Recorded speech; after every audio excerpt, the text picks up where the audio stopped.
Me llamo. No pondré nombre para que el oyente se identifique conmigo, y el día que mi hijo cambió su apellido, sentí que me arrancaban la piel sin tocarme. No hubo gritos, no hubo portazos, solo una firma rápida, seca, como si estuviera pagando un recibo de la luz en cualquier ventanilla del ayuntamiento. Pero esa firma borró mi nombre, mi historia, mis madrugadas, mis desvelos, mis años enteros sentada en un taburete incómodo, cosiendo el uniforme de colegio para que él no fuera el único niño sin remiendos nuevos. Yo estaba allí parada frente a la mesa de la notaría de Toledo, con las manos reprimidas sobre el bolso, como si apretarlo me impidiera abrir la boca. La pareja que había educado, cargado, protegido y dado vida, de pronto parecía dos desconocidos. Mi hijo no levantó la cara cuando estampó su firma por última vez.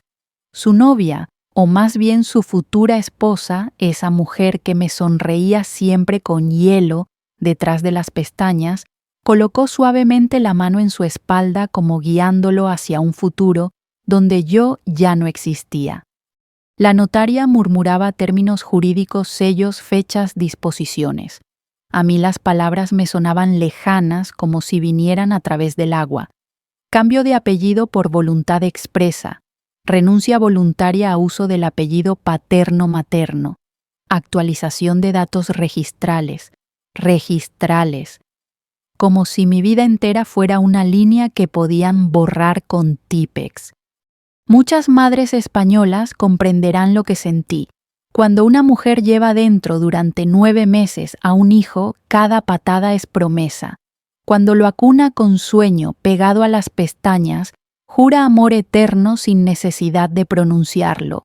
Cuando trabaja en doble turno limpiando oficinas para que ese niño tenga libros nuevos y excursiones del colegio, el apellido importa menos que el orgullo. Pero cuando él mismo decide arrancar ese apellido, mi apellido, como quien se quita una chaqueta vieja, una parte del alma se queda sin techo. En ese despacho, mientras el bolígrafo rozaba el papel, yo recordé todo lo que él jamás recordaría. Recordé su primera caída en la plaza del barrio, la sangre escurriendo de la rodilla, y cómo me abrazó con pánico diciendo: «Mamá, no me dejes nunca». Recordé cuando llegó de la escuela llorando, porque sus compañeros se burlaron de nuestro apellido por sonar raro, y yo le dije: «Tu apellido es historia, es raíz, es quien te levantó cuando no tenías fuerza».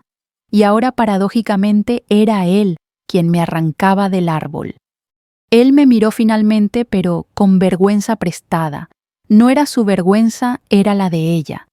La mujer que apretaba su mano como si lo hubiera ganado en un concurso donde yo era la perdedora. Cuando terminó el acto, la notaria me pidió firmar como testigo. Yo firmé.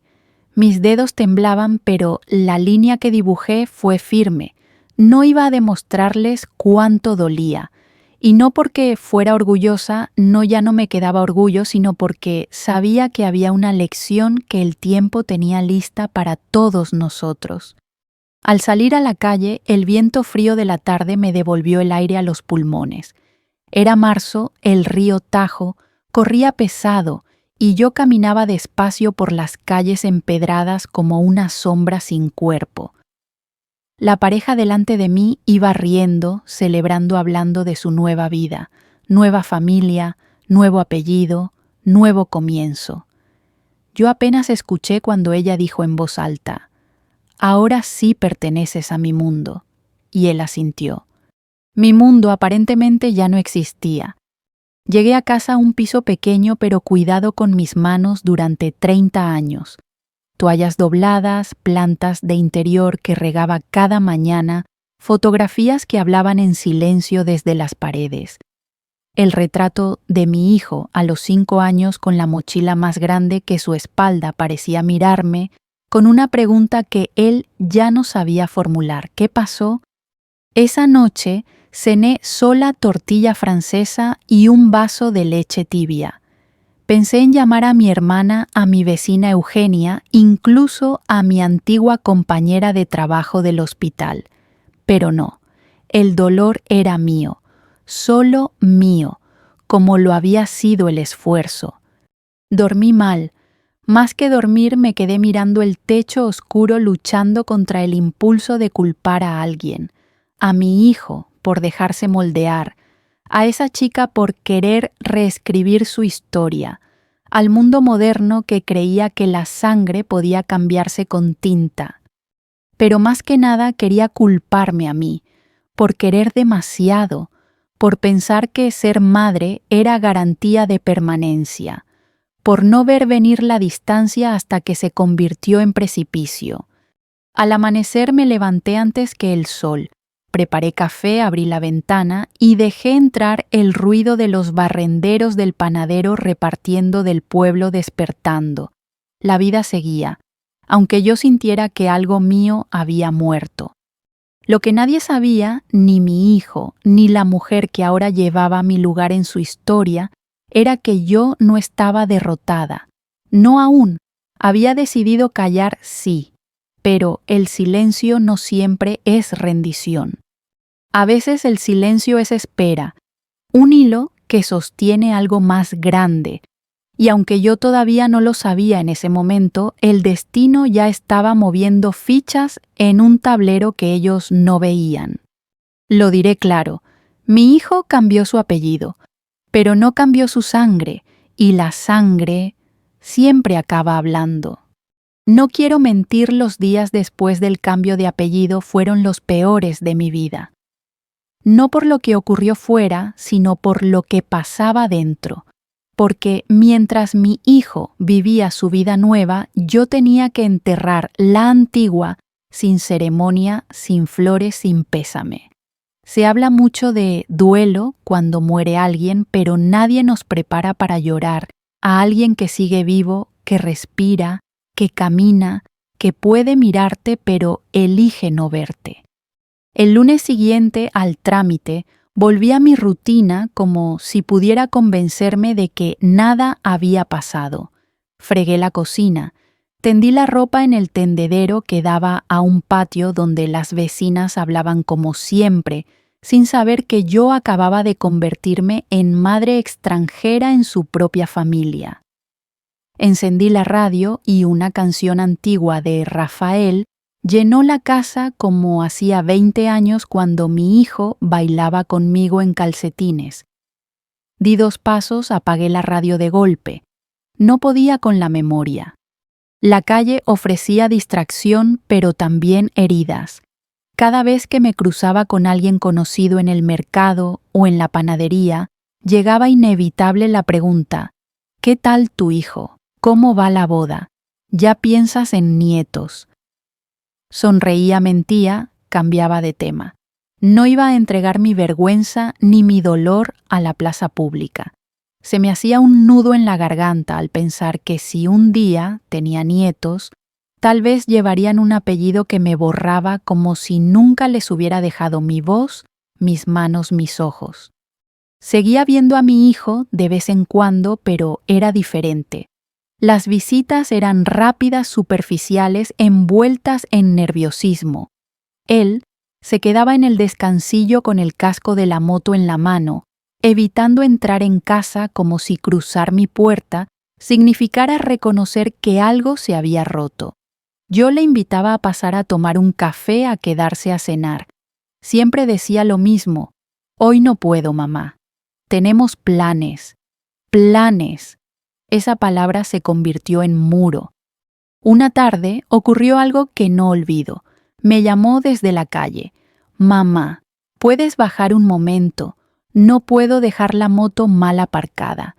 Me asomé por la ventana y allí estaba él, con ese aire de hombre importante que había aprendido demasiado rápido. Bajé las escaleras despacio, intentando ganar tiempo para encontrar palabras. Cuando llegué abajo, vi que no estaba solo. Ella, su esposa, esperaba apoyada en la moto con gafas de sol y los brazos cruzados como si fuera la dueña del edificio. Me saludó con un beso al aire. ni un contacto real. Luego soltó con un tono que pretendía ser cordial. Hemos venido a que firmes un documento más para que todo quede ajustado. Ya sabes, no queremos problemas después. ¿Problemas?, pregunté tragándome la acidez. Sí, con papeles de herencias y eso, dijo ella. Lo dijo así con ligereza, como si yo fuera ya una molestia administrativa. En ese momento entendí algo fundamental. No solo querían borrarme del presente, también querían asegurarse de que no existiera en el futuro. Mi hijo intervino tímidamente. Mamá, es mejor así. Es solo un papel más. Solo un papel más. Igual que solo un apellido. Igual que solo un cambio. Y yo, ¿qué era entonces? Solo un paso previo en su vida. Pedí el documento. Lo leí despacio. Era una declaración informal diciendo que yo estaba de acuerdo con cualquier renuncia futura que él hiciera respecto a mi apellido paterno. No tenía valor legal, pero tenía valor simbólico, y eso dolía más. Sentí que temblaba por dentro, pero mis manos estaban firmes. No firmé. Le entregué el papel a la nuera y dije muy bajito: yo ya he dado bastante. Su sonrisa se desarmó por primera vez. Se marcharon con prisa. Mi hijo no me abrazó. Solo murmuró «vale mamá» como si yo fuera la culpable de una complicación absurda. Cuando se alejó tuve que apoyarme en la pared del portal para no caerme. Esa noche, mientras preparaba un caldo sencillo de pollo, me di cuenta de que el dolor ya no era punzante. Era algo más profundo, más frío, más estructurado, un silencio que empezaba a ordenarse en mi interior como un archivo que uno clasifica para decidir qué hacer con él. Y fue ahí cuando una idea empezó a tomar forma. Si mi hijo quería construir una vida donde yo ya no encajaba, yo no iba a empujar la puerta para entrar, pero tampoco iba a regalarle las llaves de mi historia, de mi esfuerzo, de mis bienes, de mis años. La sangre puede ser amor, pero también merece respeto. Y si él no lo entendía ahora, tal vez lo entendería más tarde. Al día siguiente, después de desayunar sola frente a la ventana, me puse mi abrigo gris, cogí el bolso gastado que me ha acompañado media vida y fui a ver a un abogado. No porque quisiera vengarme, sino porque sentí por primera vez en mucho tiempo que tenía derecho a proteger mi dignidad. El despacho del abogado quedaba cerca de la Plaza Mayor, en un edificio antiguo con fachada de piedra y balcones de hierro forjado que parecían observarnos pasar a todos como viejos testigos de historias que se repiten generación tras generación. Entré sin pedir cita, sin plan, sin siquiera saber cómo iba a explicar mi situación sin romperme en el intento. El recepcionista me ofreció asiento con una amabilidad discreta. Mientras esperaba, escuché el sonido de un teclado, teléfonos que sonaban y voces que discutían herencias, divorcios, alquileres. Todo parecía tan mundano, tan normal, y aún así, el motivo que me llevó allí me pesaba como si estuviera arrastrando una piedra. Finalmente me llamaron por mi nombre. No el nombre que mi hijo había renunciado a llevar, sino mi nombre completo, ese que siempre es pronunciado entero cuando hay asuntos importantes. Me recibió un abogado de unos 50 años, gafas rectangulares y un aire tranquilo. No era uno de esos hombres que hablan más de lo que escuchan, y eso fue un alivio. ¿En qué puedo ayudarla?, preguntó. Tragué saliva. No sabía por dónde empezar. No existía un modo elegante de decir, mi hijo ha decidido borrarme y quiero decidir qué dejo y qué no dejo en esta tierra. Así que hablé desde lo más hondo. Le conté del cambio de apellido, de la visita al notario de la novia que se convertía en esposa y diseñaba un mundo donde yo era una figura incómoda. Le conté también de las palabras de los silencios de cómo mi hijo ya no cruzaba mi puerta. Y mientras hablaba, sentí que cada frase era como arrancarme una costra dejando la herida abierta otra vez. El abogado escuchó sin interrumpirme. No parecía sorprendido. Eso me dijo mucho, aquella historia no era única. Había otras madres allá afuera haciendo del silencio un refugio porque los hijos habían decidido caminar sin mirar atrás.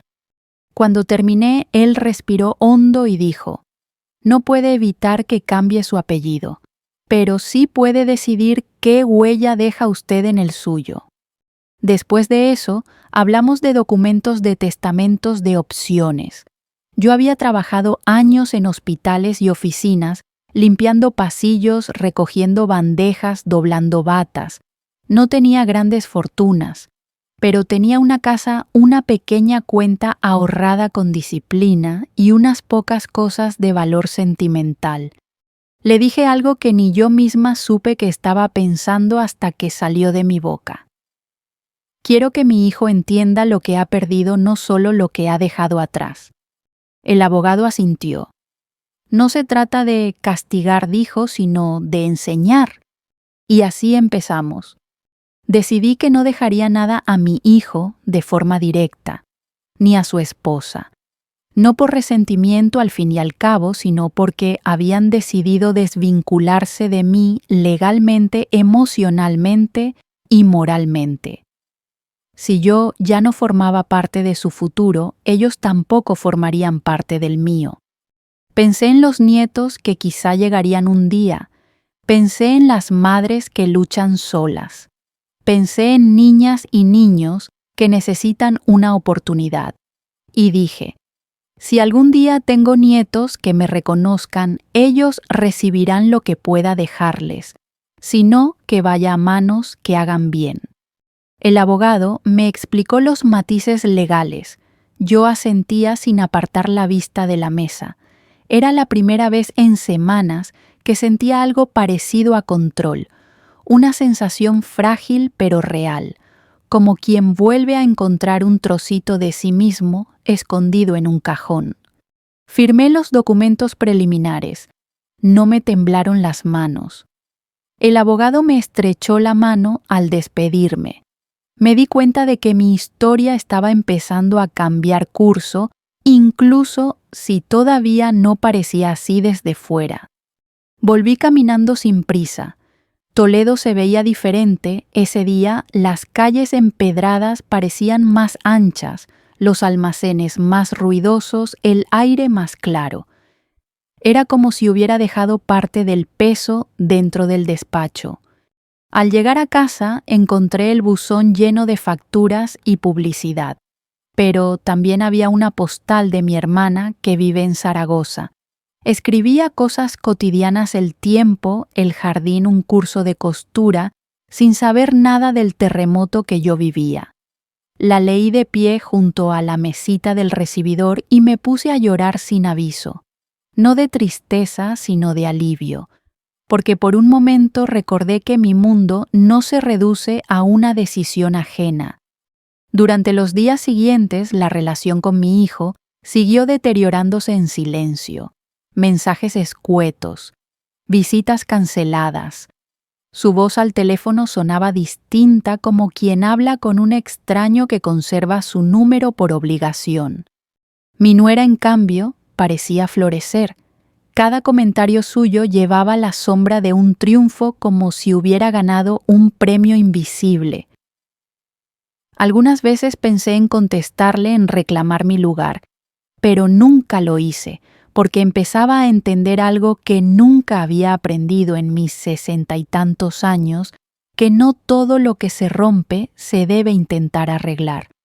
Y también una verdad mayor: que mi silencio no era derrota, era estrategia, era fortaleza, era el principio de mi enseñanza. La vida continuó. Yo seguí yendo al mercado, regando las plantas, doblando la colada.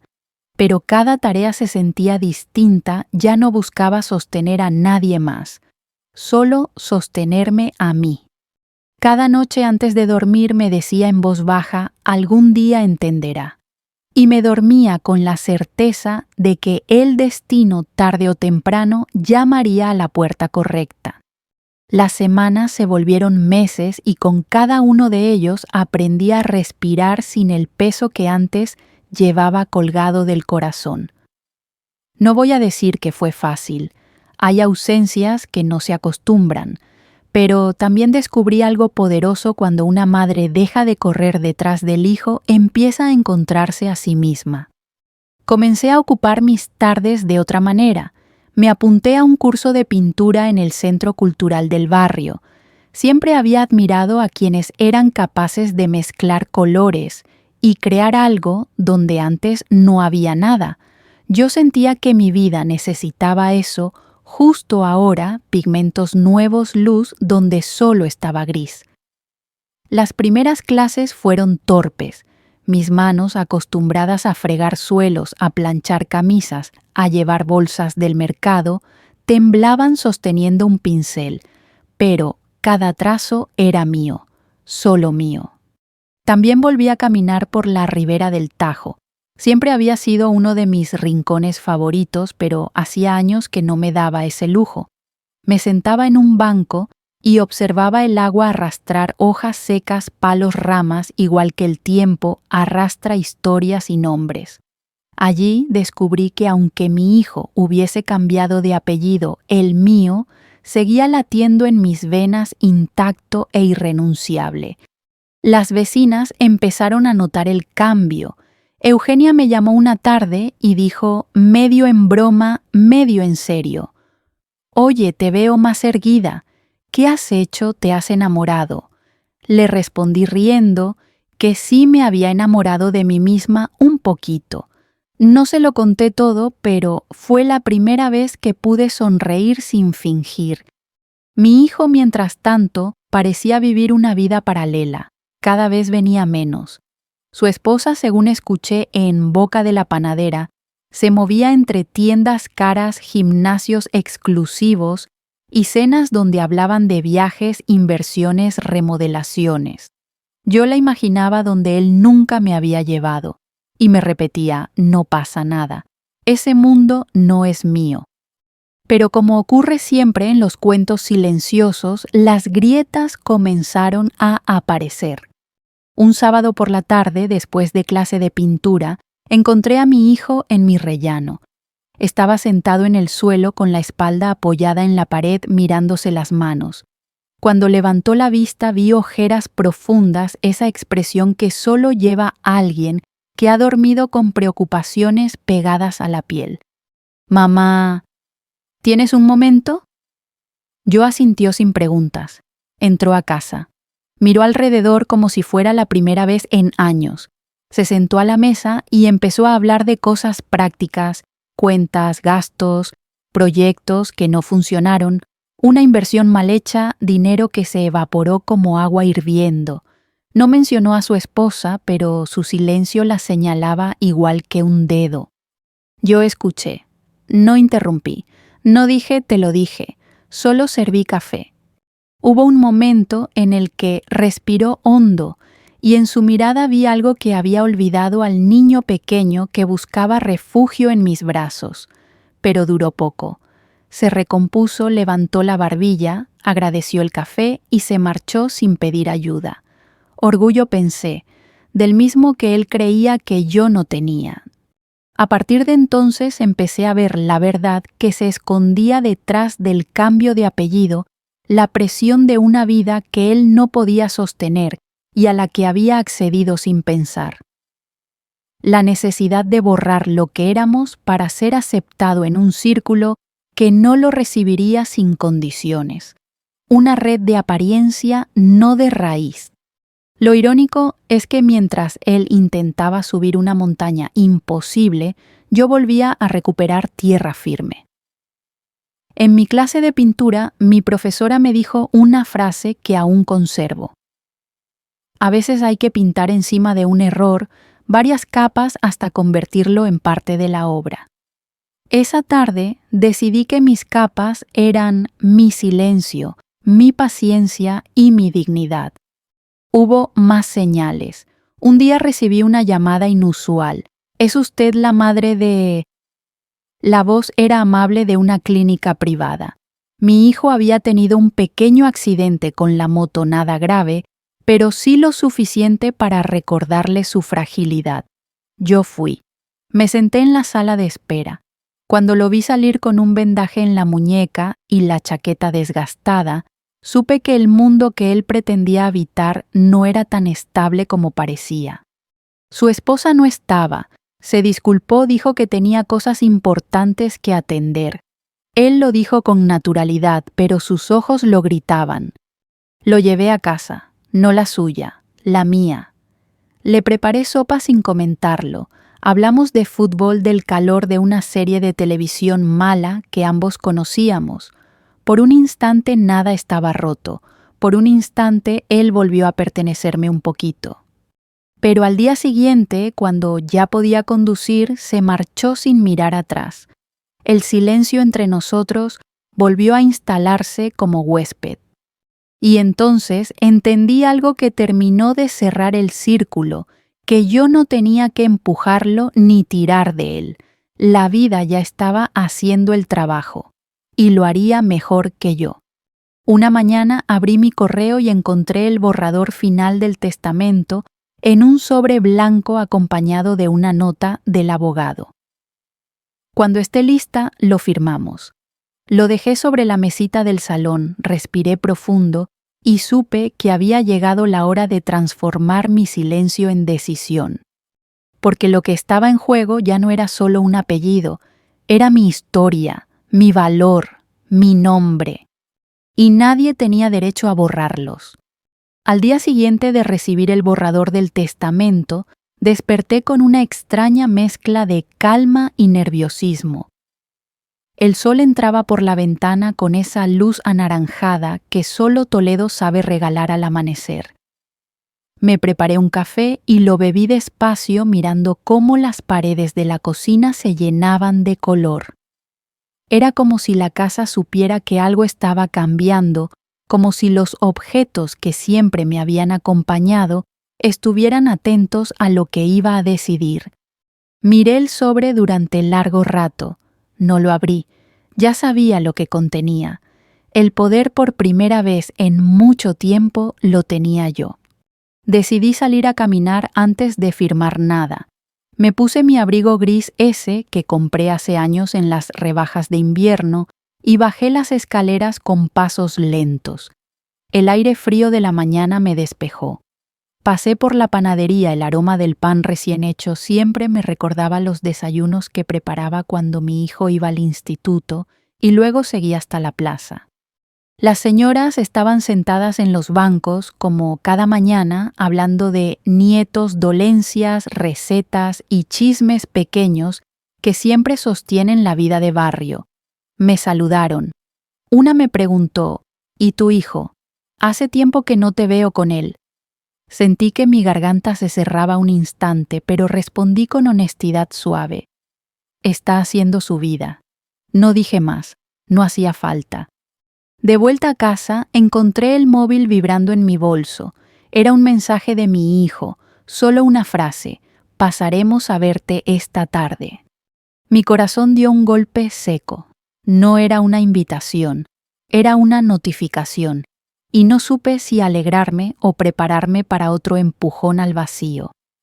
Por la tarde preparé café y algunos dulces que tenía guardados. Me senté en el sillón a esperar.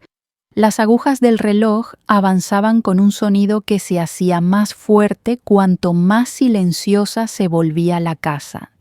Finalmente sonó el timbre. Cuando abrí la puerta, estaban allí. Mi hijo con ese gesto incómodo de quien quiere parecer firme pero teme romperse, y ella impecable como siempre con abrigo caro y expresión de quien llega a un sitio que preferiría evitar. No me abrazaron, entraron directamente al salón. Ella fue la primera en hablar. «Mira, tenemos que hablar seriamente», dijo tomando el control de la situación como siempre hacía. Mi hijo asintió, aunque había un leve destello de inseguridad en su mirada. Ahora que estamos casados, continuó ella, tenemos varios proyectos que queremos poner en marcha y queríamos saber qué tienes tú pensado para cuando ya no estés. Me quedé quieta, así de simple, así de crudo, ni una gota de tacto. La muerte de uno solo existe cuando sirve a los planes de otros. Porque, claro, añadió con tono condescendiente, sería mejor dejar todo claro antes de que haya malos entendidos. Mi hijo miraba al suelo. No dijo nada, no me defendió. Eso fue peor que cualquier palabra. Respiré hondo, apoyé las manos en la mesa y dije con calma medida: mi nombre, mi historia y lo que he construido me pertenecen, y nadie más decide qué pasa con ellos. Ella sonrió, pero era una sonrisa afilada. No te pongas así, solo es para organizarnos. No tienes tanto de todas formas. Lo dijo, sin pudor, sin vergüenza, como si los años que pasé doblando la espalda no valieran más que la cifra de una cuenta. Mi hijo murmuró: mamá, no queremos problemas entre familias. Familias, como si yo fuera otra rama, no la raíz. Fue en ese momento cuando sentí que mi silencio llegaba a su límite. Me levanté despacio, fui al cajón donde guardaba el sobre del abogado y lo puse sobre la mesa. Ellos lo miraron confundidos. No hace falta que os preocupéis por mi testamento, dije.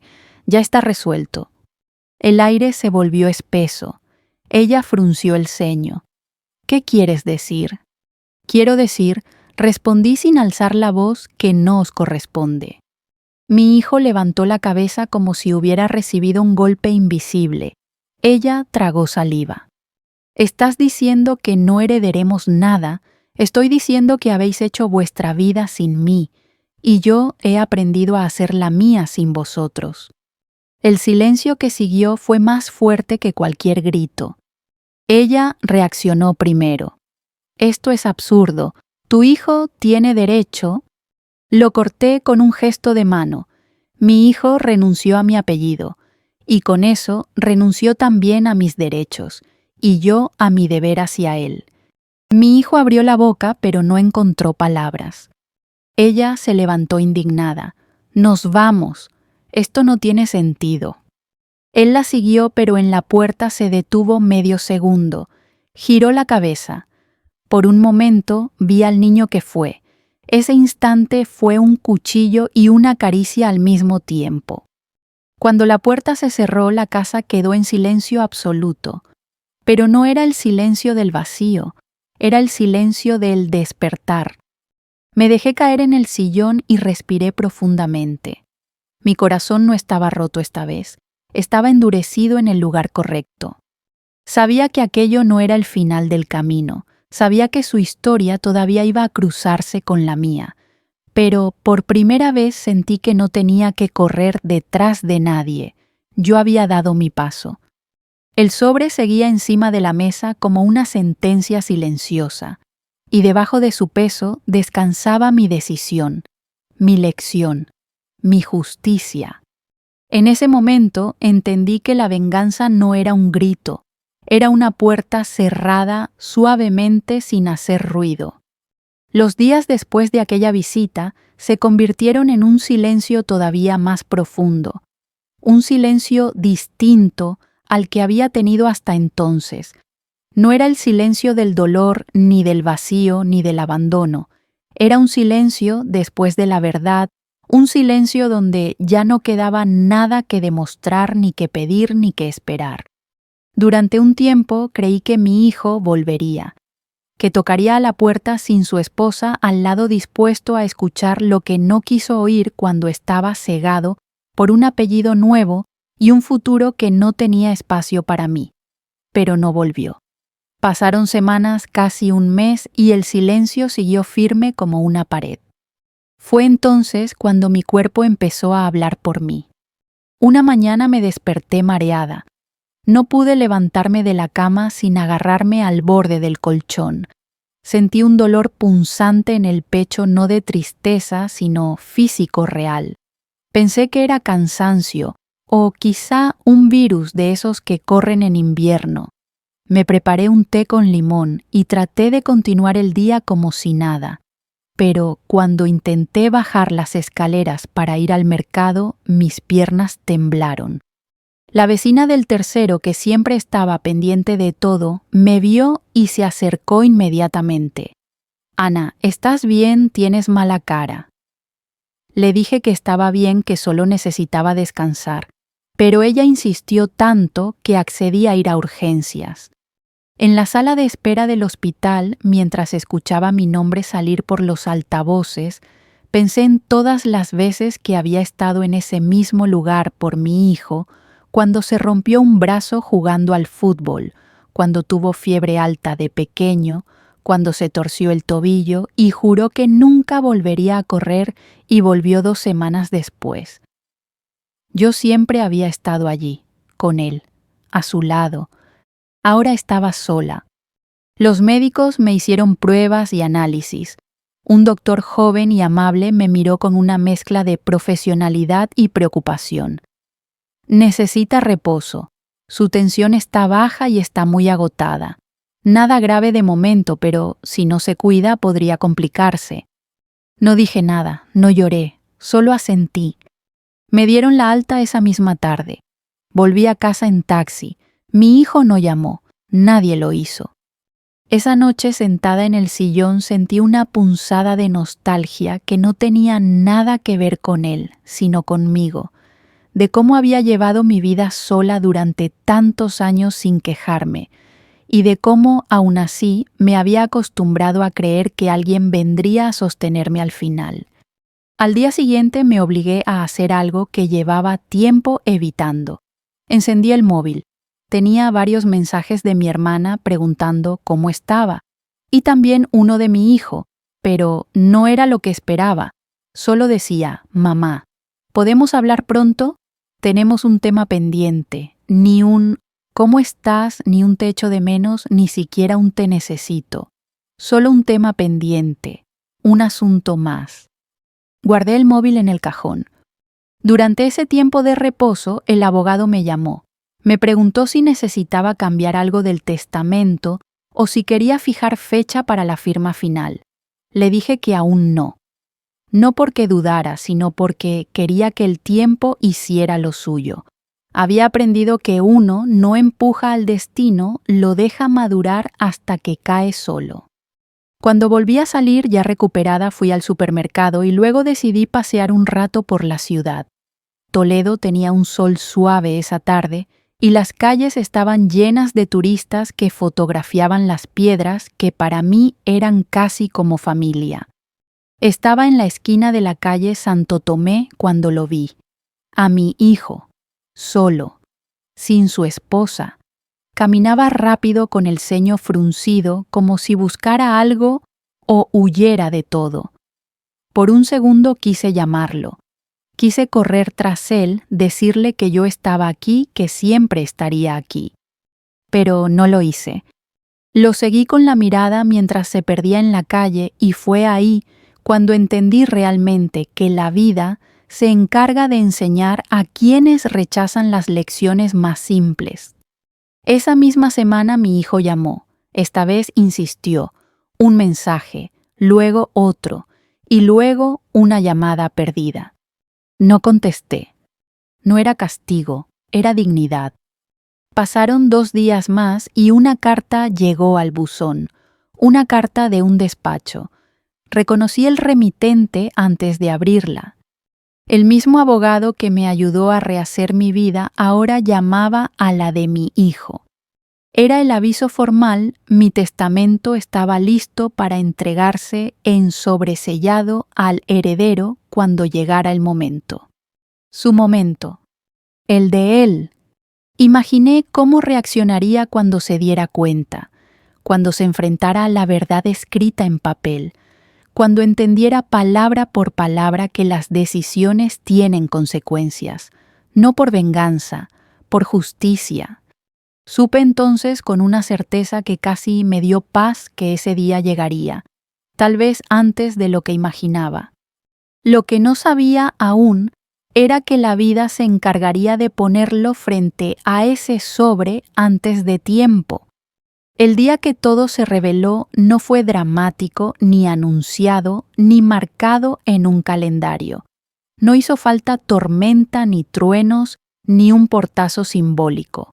Llegó como llegan las cosas que verdaderamente cambian la vida con silencio. Era un martes cualquiera. Yo estaba doblando ropa recién planchada, oliendo al suavizante que siempre me recordaba cuando mi hijo volvía del colegio con la mochila manchada de tierra y yo lo regañaba con cariño. El timbre sonó. Cuando abrí la puerta lo vi. Mi hijo estaba allí, solo, sin la esposa que lo había llevado a borrar mi nombre, sin la coraza que lo había hecho sentir más grande que su origen. Tenía la mirada baja, los hombros vencidos y una palidez que no le conocía. ¿Puedo pasar, mamá? Una parte de mí quiso abrazarlo sin preguntar. La otra, la que había aprendido a protegerse, lo invitó a entrar con calma. Entró como si pisara un museo lleno de recuerdos que él mismo había empañado.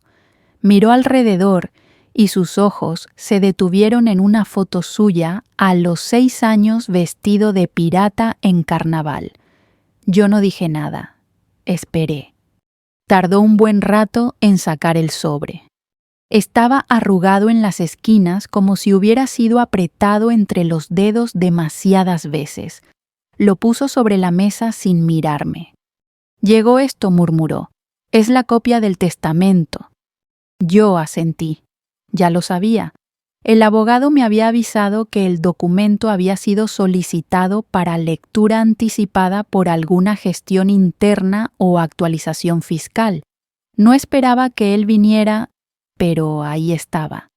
Él no lo abrió. Ya lo había hecho. Mamá, ¿por qué su voz se quebró como papel mojado? Me senté frente a él.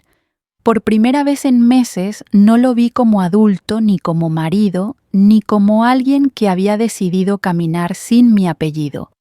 Lo vi como lo que había sido durante toda su vida antes de que el mundo empezara a empujarlo lejos de mí, mi hijo. No te quise castigar, dije con suavidad.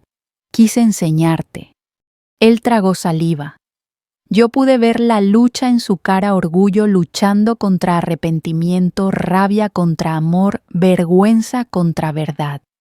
En el testamento pone que no me dejas nada, dijo, que si tengo hijos, algún día ellos sí podrán recibir algo, y si no, que irá a manos de desconocidos. No son desconocidos, respondí. Son niños que pueden necesitar la ayuda que yo no tuve. Son madres que luchan como yo luché. Son voces que podrían perderse si nadie las escucha. Él levantó la mirada y sus ojos estaban húmedos. ¿Crees que no te necesito, mamá? ¿Crees que no me duele lo que está pasando? Respiré despacio. Mi voz salió firme. No pienso en lo que te duele ahora. Pienso en lo que ignoraste cuando no querías oírme. Tú cambiaste tu apellido para complacer a alguien que quería borrarme, y yo decidí no borrarte, pero tampoco dejarme borrar. Él se hundió en la silla. Por primera vez pareció realmente escuchar. Entonces dijo, lo que nunca pensé que oiría, me equivoqué. Las palabras más simples, pero las más imposibles. Ella insistió, confesó. Decía que mi apellido no servía para construir nuestra familia, que el tuyo era anticuado, que era mejor empezar de cero. Lo escuché con paciencia, sin juzgarle por aquello que yo ya sabía, sin necesidad de oírlo. No la culpo por querer su lugar, dije finalmente, pero tú olvidaste el mío. Él se inclinó hacia adelante. Tomó aire y soltó las palabras que había traído consigo desde la calle, desde su casa, desde los rincones de sus noches en blanco. Mamá, quiero recuperarlo, quiero volver. Mi corazón dio un salto, pero mis manos se quedaron quietas sobre la mesa. No tienes que recuperar un apellido para ser mi hijo, murmuré. El apellido no es la sangre, ni los recuerdos, ni las cicatrices. Él sacudió la cabeza. No, quiero hacerlo porque ahora entiendo su valor. Y ahí, en ese espacio de confesiones tardías, sentí que mi silencio finalmente había cumplido su propósito. No le dije qué hacer, no le di órdenes ni consejos, solo le ofrecí lo único que nunca había dejado de ser suyo, mi abrazo. Se levantó, yo también, y durante un momento que pareció detener el tiempo, se apoyó en mí como cuando era niño, y el mundo parecía demasiado grande. No dije te perdono, no hacía falta. El perdón estaba en el gesto en la piel, en la manera en que su respiración se acompasó con la mía. Cuando se separó sus ojos ya no estaban hundidos, parecía más ligero, más él. Antes de irse, se giró hacia la puerta y preguntó, ¿crees que aún hay tiempo para arreglarlo todo? Lo miré con una sonrisa pequeña pero sincera. Siempre hay tiempo para volver, si uno camina con humildad. Y en ese mismo instante supe cuál había sido mi verdadera venganza, no perderme a mí misma, para que él pudiera encontrarme cuando estuviera listo. La vida no termina en un apellido, ni se resuelve en un testamento. La vida se escribe en actos. Y mientras veía a mi hijo descender las escaleras, sentí que una puerta invisible se abría, no al pasado, al futuro. Y quise dejarle y dejar al mundo el mensaje que tantas madres llevan en silencio. Un hijo puede cambiar su nombre, puede alejarse, puede olvidar quién fue, pero el amor verdadero siempre deja un camino de regreso. Y aunque mi testamento no cambie, aunque mi decisión quede firme como piedra, yo estaré aquí en mi casa con mi nombre, esperando no con ansiedad, sino con paz. Porque hay victorias que no necesitan aplausos, solo necesitan tiempo.